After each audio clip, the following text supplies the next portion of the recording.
Então, na aula 18, veremos sobre a dinastia Manchu, novamente uma nação que vem e domina, assim como foram os mongóis na dinastia Yuan, no século XIII.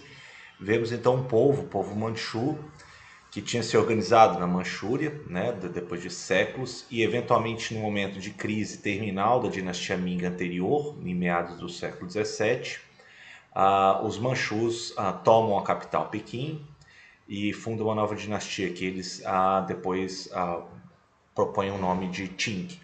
Né? Então começa até com uma adorável pintura da dinastia Qing, né?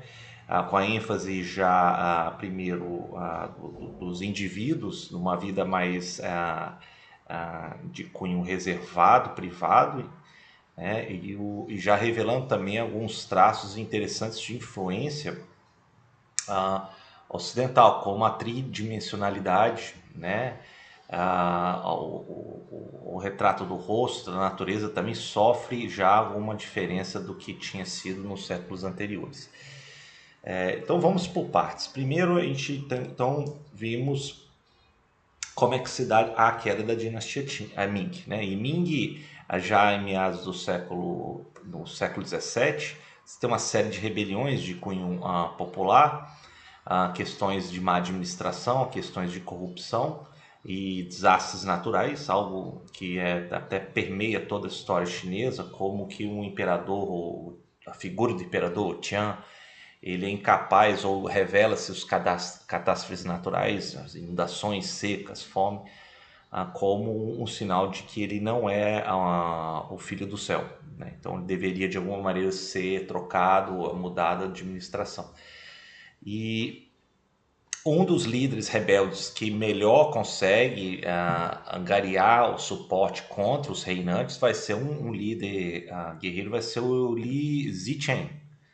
E Li Zichen, eventualmente, ele chega quase que a ocupar todas as principais cidades ao longo do Rio Amarelo e o Rio Yangtze, né? E, eventualmente, os governantes da dinastia Ming, eles pedem ajuda então para uma nação que estava um pouco ao norte ali da passagem de Shanghai, ao norte da Grande Muralha, né? Que vão ser os Manchus. E só os Manchus, eles eventualmente suprimem toda a rebelião do norte, primeiramente dos seguidores de Li Zichen, e segundo, eles propõem então até tomar o poder imperial em Pequim. Agora é interessante, a gente tem que entender o seguinte: os Manchus, na verdade, foram os descendentes daqueles povos que eu já tinha falado em aulas anteriores, que vão ser os Chujens. Eles têm algum parentesco aí, bastante distante com os mongóis, enfim, isso não cabe analisar. Mas os Chujens, depois como Manchus, eles tinham no século antes, meados do século XVII, já tinham se organizado uma nação muito eficiente, muito militarizada, né? Excelentes cavaleiros, sob um governante que vai ser o Nurhati. E o Nurhati, ele propõe uma série de mudanças, ele propõe 10 reformas maiores e eventualmente ele estabelece 8 bandeiras, 8 estandartes, que são divisões do exército manchu que vai se ocupar em determinadas regiões e tipo de combate.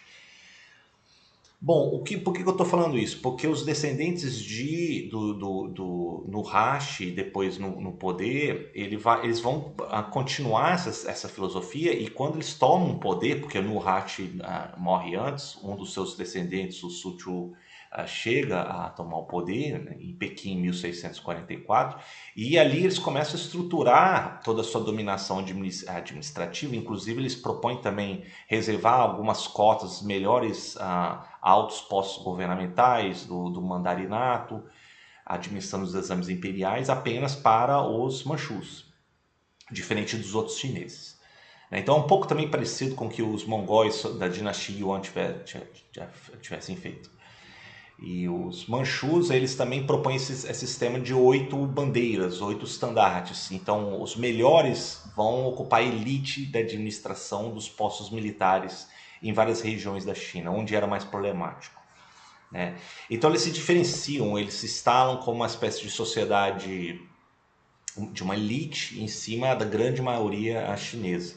Mas ao mesmo tempo, eles assimilam os valores chineses, eles propõem todos os protocolos, todos os ritos, os exames imperiais é mantido, inclusive, né? Há depois uma certa tolerância com relação aos costumes, mas uma coisa que foi muito humilhante para os chineses não manchus era, por exemplo, a imposição de que os chineses deveriam raspar a cabeça menos aqui atrás e deveria deixar uma trança longa nunca ser cortada na vida. É o sinal de que não era manchu, né? E entre outros códigos sociais de vestimenta, de se poderia andar com o cavalo em determinado local ou não, nomes e por assim vai, né? Mas o fato é que através do sistema de estandartes de bandeiras, os manchus então se estabelecem no poder, né?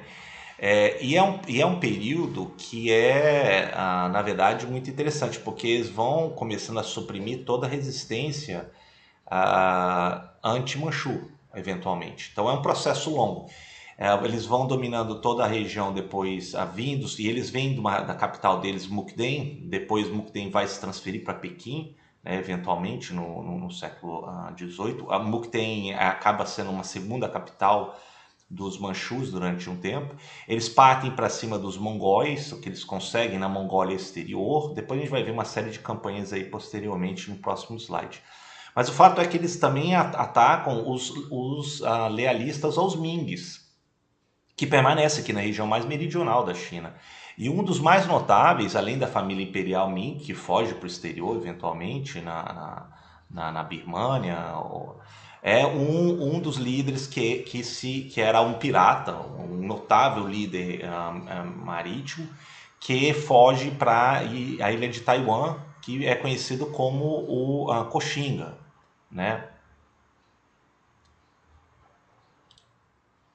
E é interessante porque Coxinga, na verdade, ele era um excelente líder que ele já tinha, quando ocupado a Taiwan, ele tinha expulsado os holandeses que tentaram tomar a ilha de Taiwan em 1662, né? Então ali ele firmou uma base e depois Coxinga, inclusive Coxinga era um órfão, ele tinha nascido de mãe japonesa.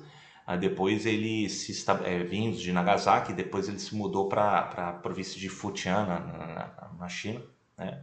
Enfim, o que é interessante que estabelece, tem até uma estátua de Coxinga lá em Xiamen, por exemplo, ou em Taiwan, até os dias de hoje, né? O nome, na verdade, é um nome ocidental, que na verdade o nome dele era Chen Gong.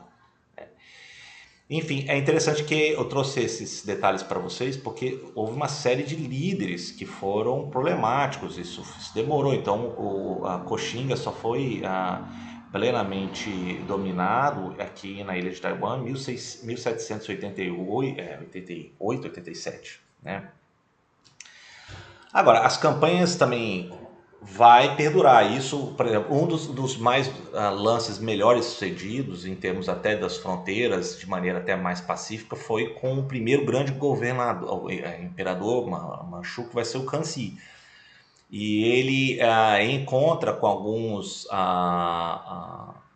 enviados de São Petersburgo, do Império Russo, czarista, que tinham chegado no norte, na extensão siberiana, né? E aí, ao longo do rio Amur, ele estabelece, então, um tratado que vai ser o Tratado de Nertinsky, de 1689. Na verdade, esse vai ser até um dos primeiros tratados entre os chineses e os ocidentais. Isso vai moldar muito como que os chineses vão começar a ter percepção dos ocidentais. Então, quando depois chega, além, claro, dos portugueses que estavam lá confinados em Macau, eles já tinham uma percepção do que eram os ocidentais, a aparência, a tecnologia, as roupas, né? Então, isso não era nenhuma novidade quando depois os britânicos, com o Lord Macartney, chegam numa embaixada para o imperador Qianlong no final do século XVIII, né? Então, sob Ganzi, as fronteiras da China vão expandir de maneira extraordinária. Então tem uma série de campanhas como contra os na Mongólia Exterior, meados do século XVII. Depois eles vão para cima de Zungária, que é a região mais próxima ali dos turcos. Também atacam a região Turquistão, os uigures, né, em 1759. Eventualmente estabelece uma dominação na região do Planalto tibetano, e diante disso depois começa a atacar o Planalto, o reino dos Himalaias do Nepal. Então é quase que uma extensão quase que total, quase nas fronteiras do que a gente vê hoje nas extensões territoriais chinesas. Inclusive Anan, né, o reino de Anan se torna tributário novamente, assim como a dinastia coreana do Gongong, que vai vigorar durante esse período. Então a China ela atinge uma extensão expressiva durante esse período. E aqui temos um retrato, inclusive, do massacre de Tsungária, né, entre os resistentes em 1757. Outro que vai suceder vai ser o Yongchen. Na verdade, Yongchen, antes o Ganzi e o posterior o Qianlong vão ser conhecidos como o período dos três imperadores, que vai ser o auge do período imperial Qing, né? Eu trouxe até aqui uma moeda da época retratando, claro, o prata, que era muito valorizado como meio de pagamento da China de então, né? E o reinado de Yongchen também vai apresentar já uma notável prosperidade e consolidação do poderio dos Qings, né? Agora, a gente tem que tomar muito cuidado, porque foi durante esse período que começou a ter problemas de aumento populacional, né? Aumentos de concentração de latifundiária em detrimento de pessoas camponesas que tinham uma explosão de população, né?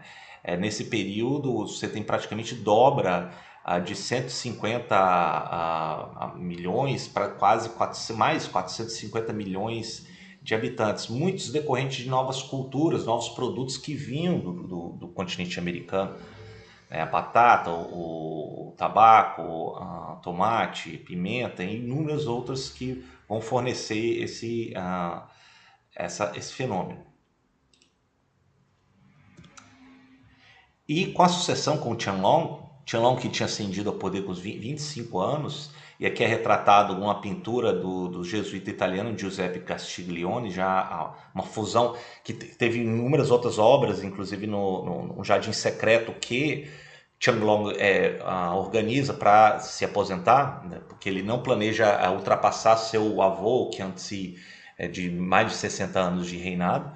E esse Jardim Secreto, a gente vai ver no final da aula, está repleto de obras do Castiglione, que ele funde os conceitos da arte ocidental com relação à arte oriental. Aqui tem o retrato de Castiglione. E aí as revoltas, na verdade, começam a se acumular. Na verdade, já no período de Qianlong, no final do século XVIII, você já tinha um grande aumento populacional, um descontentamento do campesinato, decorrente do aumento e também da fome, da corrupção, da concentração fundiária no campo. Isso começa a alastrar outra vez a revolta de correntes mileniaristas budistas, como o Lótus Branco. E ali você já tinha um desgaste bastante expressivo e as campanhas custosas que Qianlong empreendeu para reprimir esses revoltosos do Lótus Branco, né? Outras vão começar a apresentar ainda mais problemas, né? Então, depois de embates com relação a alguns europeus em Cantão, ao longo da costa, que vai ser conhecido como a Primeira Guerra do Ópio, em que os britânicos, de maneira criminosa, eles intermediavam a venda de ópio que era plantado na região de Bengala, na Índia Britânica, e aí via algumas ilhas ali perto da foz do Rio das Pérolas, vendia para comerciantes e funcionários corruptos do governo imperial ali em Cantão, e isso começou a ter um estrago, consequências sociais de vício do ópio na população chinesa e também com relação até a problema de déficit da balança comercial, no sentido que a China não tinha mais como pagar essa importação mesmo que ilegal do ópio.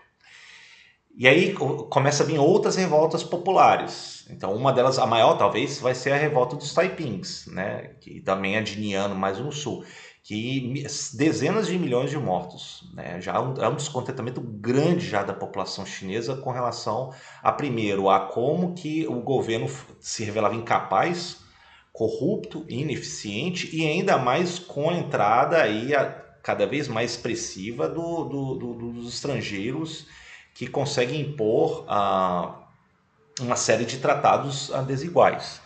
Então a primeira guerra do Opium, que se deu aí de 39 a 42 do século XIX, resulta num tratado de Nanquim que foi humilhante, pelo menos na ótica daqueles primeiros envolvidos, que são os altos funcionários do Império Qing, né, e alguns militares. Segundo, você teve também muitos contentamentos comerciantes de Cantão que queriam abrir mais o comércio com os estrangeiros, e Pequim, lá no norte, eles tentavam segurar a entrada dos estrangeiros, né? Na verdade, a família imperial chinesa via a entrada dos estrangeiros como um elemento de instabilidade. Mesmo porque, por exemplo, os franceses, que chegam junto com os britânicos, eles querem a liberdade de culto, eles querem a livre circulação de missionários católicos. Os britânicos eles querem impor isso, vai ficar evidente na primeira embaixada do Lord Macartney, no final do século XVIII, depois com o Lord Amherst, que eles querem uma audiência direta com o imperador Qianlong e depois o seu sucessor. E isso é uma coisa que não existe no protocolo chinês, porque ninguém consegue ter uma audiência que vai pressupor uma igualdade de autoridade com relação a estrangeiros que vinham das extremidades da Terra na concepção do mundo chinês. Na verdade, a concepção do mundo chinês era que o centro do mundo, o império do meio, era a China e era rodeado por reinos vassalos, tributários. E à medida que eles tinham cada vez com algum contato, eles poderiam ser, que eram chamados de cozidos, né? E aqueles que não tinham nenhum contato, nem dominavam nada da língua do protocolo chinês, eram considerados crus. Então, quando vieram os britânicos, vieram os franceses, houve primeiro esse embate de percepção de protocolo, de política.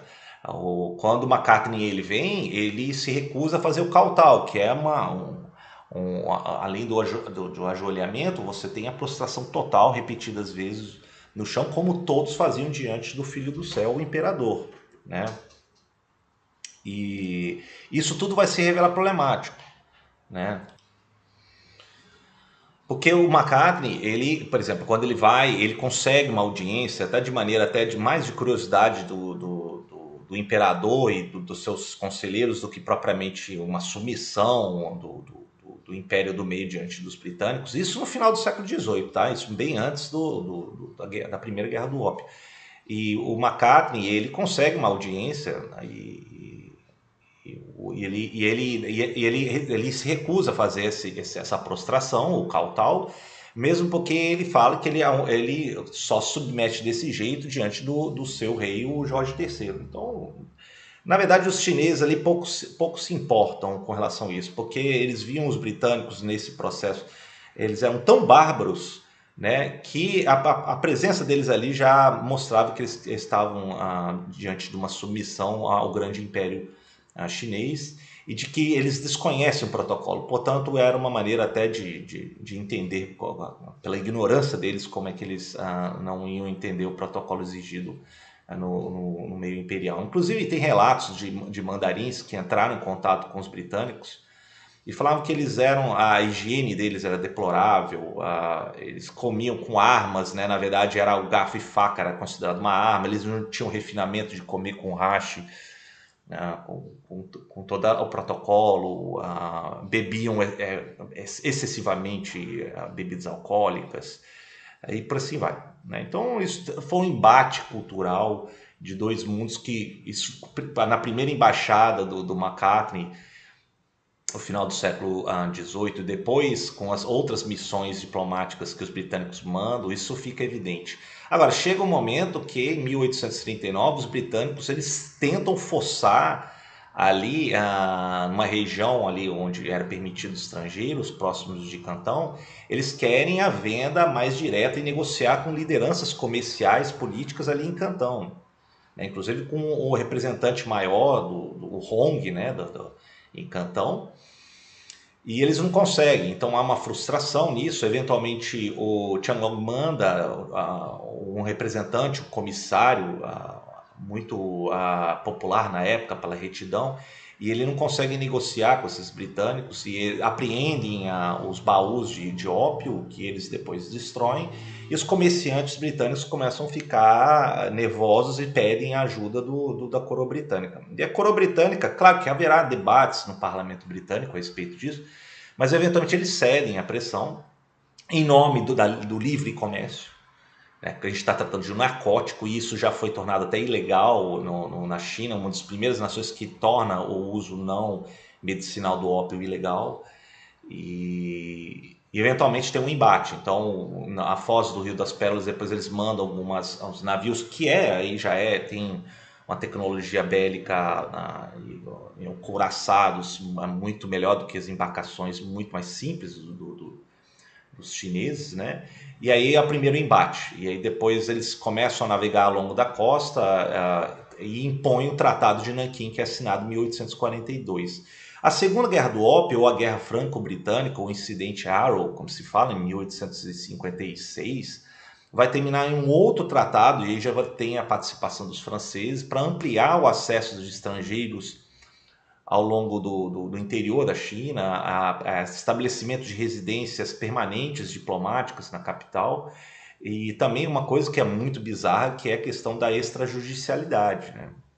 De que os estrangeiros determinados quarteirões eles seriam julgados apenas pelas leis da sua nação e não da China, mesmo se isso envolvesse por vezes a súditos chineses. Isso foi cada vez mais visto como humilhação pelos chineses, pelas autoridades. Então o descontentamento começa a ficar evidente, e o descontentamento começa a se concentrar primeiro no sul, porque é onde a presença e a humilhação estrangeira ela é maior, pelo Porto de Cantão, né? Depois em Futian, em outros lugares, em Ningbo, você tem um estabelecimento até de comunidades ali perto da foz do rio Yangtze, que depois vai se tornar Xangai. Em Tianjin, lá no norte, que é uma região costeira que dá acesso depois às proximidades de capital Pequim, né? Isso tudo então vai ser uma série de tratados que vai então mostrar como que a dinastia Manchu é incapaz de lidar com essas revoltas. Tanto as internas, que vinham com o Lotus Branco, Taiping, depois lá no final com a revolta dos boxes, né?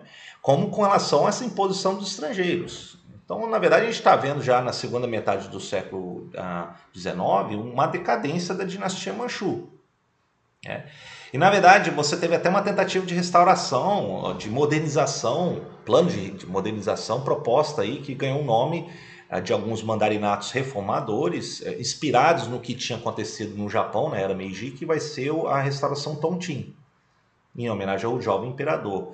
E a resistência vai ser grande, né? Você teve outros que acham que foi o declínio moral dos ensinamentos, afastamentos dos ensinamentos confucionistas, não tinha uma condição de coesão nacional como houve na era Meiji do Japão, né? Eventualmente, quem vai dominar toda a política imperial chinesa já no final do século, segunda metade do século XIX, vai ser a imperatriz viúva Cixi, que está aí à direita. Ela até tenta propor algumas reformas, né? Ela manda estudantes para estudar no exterior, como fizeram no Japão na era Meiji, né? E tentaram propor essas reformas, mas elas não conseguiram efetivamente ser bem aceito e não tinha condições de estrutura nem de coesão nacional para que fossem implementadas essas reformas, mesmo porque a China já era uma escala muito maior do que o arquipélago japonês, né? A Cixi, na verdade, ela até começa a ser vista como certa polêmica. Ela adorava o Palácio de Verão, que foi o Yuan, nas proximidades de Pequim, e isso em 1860, depois no fechamento das revoltas contra os britânicos, franceses e outros europeus, os europeus chegam, principalmente britânicos e franceses, eles incendiam todo o Palácio Imperial de Verão e saqueiam, né? Tem relatos de soldados que falam que houve uma marcha de saque de todos os tesouros imperiais ali, de quilômetros, 30, 40 quilômetros de tropas sem parar ao longo da estrada, saqueando, vindos do saque do Palácio Imperial de Verão.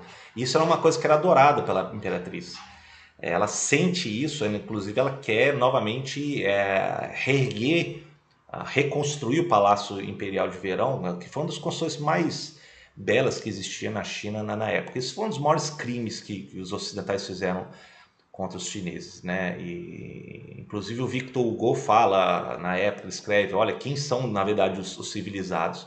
Os chineses que tentaram proteger todo o seu tesouro cultural nesse palácio, né? E os jardins, ou os britânicos, franceses, europeus que chegaram e destruíram tudo, tacaram fogo em tudo e roubaram, pilharam, e que hoje está nos melhores museus da Europa, né? Então, isso tudo vai ser bastante polêmico. Outro evento que vai ser determinante vai ser a derrota frente aos japoneses na Primeira Guerra Sino-Japonesa de 1895, né? Ali os japoneses eles entram na Coreia, que tradicionalmente tinha sido tributário do Império Chinês, e segundo tomam a ilha de Taiwan do controle chinês, né? Então temos aí depois do Tratado de Shimonoseki, demonstrando que os japoneses ganham a batalha e começa a erodir toda a influência imperial chinesa nas imediações do leste asiático. Uma coisa que vai provocar um profundo desgosto, inclusive já no meio já da elite imperial chinesa no final do século XIX. E o toque fúnebre talvez seja a revolta dos Boxers, né? Ou o Yichuan. Yichuan, na verdade, os lutadores iluminados, eles na verdade eles vão ser uma última tentativa, e Cixi, a Imperatriz Viúva, ela tenta então, em último momento, angariar esse apoio para tentar expulsar os estrangeiros da China na virada do século XIX para o século XX. E aí você tem vários embates novamente, série de saques, né? E aí a China já não tem a menor condição de se manter, né? Ela já precisa eventualmente da ajuda até estrangeira num momento posterior para se manter, porque já tinha um vácuo de poder que já estava se estendendo. A população já nem acreditava mais em nenhuma estrutura de poder, ou seja, a China ela começa a se fragmentar em inúmeros reinos, né, combatentes, como tinha acontecido ao longo da sua história, como aconteceu no final da dinastia Han ou Tang. E eventualmente em 1911 você tem então já novas ideias surgindo. Você tem um médico que cresceu nos Estados Unidos, que é o Sun Yat-sen.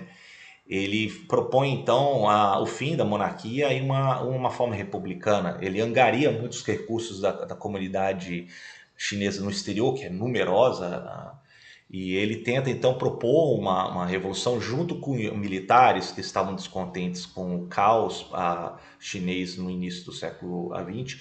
E eventualmente uma série de locais você teve então rebeliões, como em Wuhan. E aí você tem a tomada então em outubro de 1911, a partir de então você tem a queda da monarquia. A imperatriz tinha deixado um dos seus descendentes, que era o jovem imperador, que vai ser o Xuandong, ou conhecido como Puyi, né? E eventualmente tem um colapso da monarquia, né? Quem assume vai ser provisoriamente o Yuan Shikai. Yuan Shikai é um militar, e eventualmente o Sun Yat-sen ele toma o poder, depois ele se retira.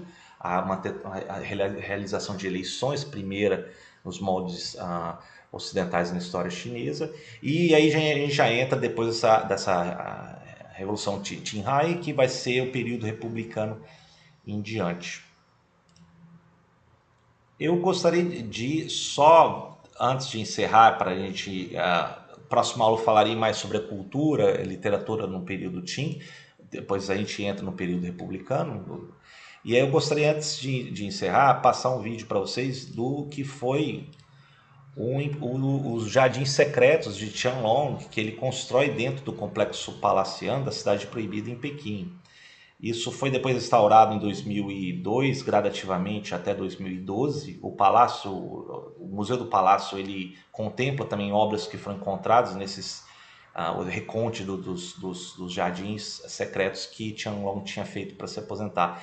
Isso é uma coisa mais linda. Você tem obras ali de Castiglione, de obras que misturam os estilos do Ocidente com o Oriente, presentes que o Qianlong tinha recebido, inclusive mecanismos, né, de relógio que apresenta um boneco quando se mexe, pássaros que cantam, flores que desabrocham. É impressionante. Eu vou só pegar um pequeno trecho para vocês aqui.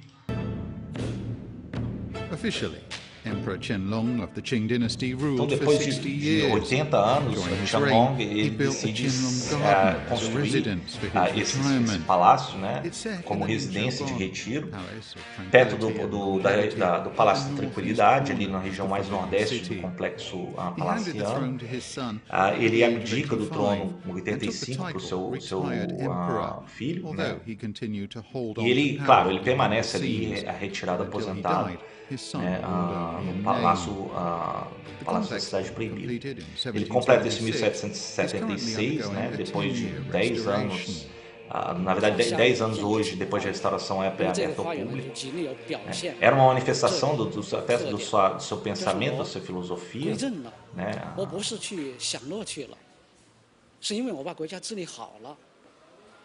E as obras são impressionantes, né? Tem retratos do Buda, de sábios da época, de pinheiros, de morcegos. Aí tem a evidência da apreciação budista do The imperador. Qianlong period is considered not just the strongest era in the Qing dynasty, but also a pinnacle of artistic achievement. As realizações artísticas são impressionantes, né? Ele era um colecionador dedicado, apaixonado pelas antiguidades.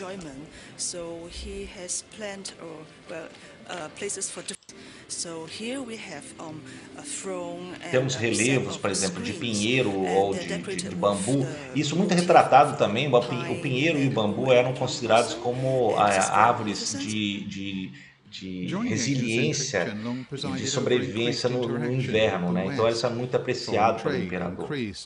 E são produtos que veio com contato com mercadores e missionários ocidentais, né?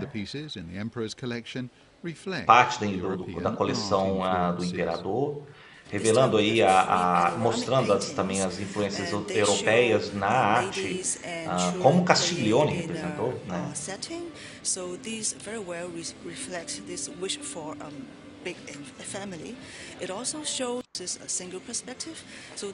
Como eu falei, a perspectiva de três dimensões no interior.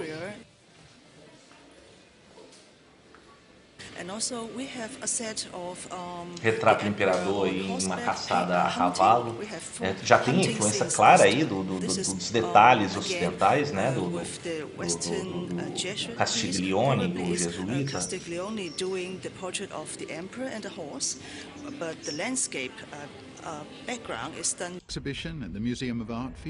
Essa exibição ela começou em 2012 e vocês podem encontrar ela dentro da Cidade Proibida de Pequim, talvez uma das coisas mais notáveis que restou do período Qing em diante. Então, na próxima aula a gente vai ver um pouco sobre a